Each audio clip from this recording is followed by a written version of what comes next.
चिलचिलाती धूप और भीषण गर्मी से यूरोप के कई देशों में हाहाकार मचा हुआ है। लोग बहुत जरूरी होने पर ही घर से बाहर निकल रहे हैं।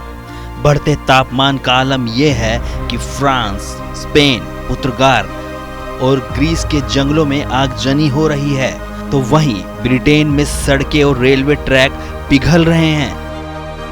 ऐसा कहा जा रहा है कि इतिहास में पहली बार यहां तापमान 40 डिग्री सेल्सियस के पार पहुंच गया, जिसका नुकसान ये रहा कि पूरे महाद्वीप में अब तक 1000 से ज्यादा लोगों की जान जा चुकी है। इससे पहले साल 2003 में भी यूरोपीय देशों में कुछ ऐसी ही गर्मी महसूस की गई थी। उस दौरान पूरे यूरोप में 70,000 लोगों की मौत हुई थी।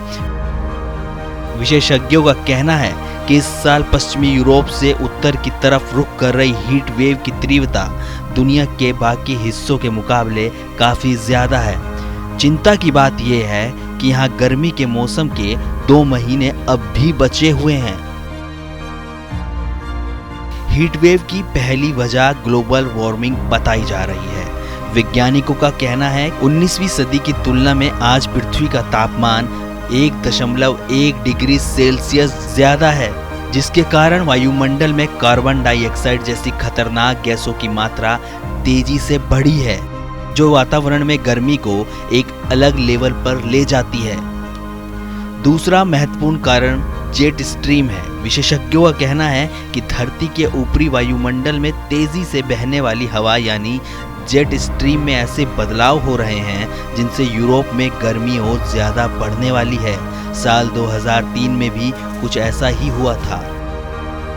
वहीं तीसरा कारण मिट्टी का सूखापन बताया जा रहा है।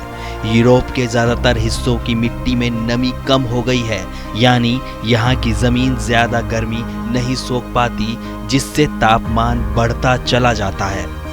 अब देखना यह होगा कि आखिर यूरोप के इस हालात पर दुनिया भर के वैज्ञानिकों और जलवायु परिवर्तन की समझ रखने वाले नेताओं की क्या भूमिका होती है। इस रिपोर्ट में फिलहाल इतना ही। ऐसी ही तमाम तरह की खबरों को जानने के लिए हमारे चैनल न्यूज़ इंडिया को सब्सक्राइब करें। धन्यवाद।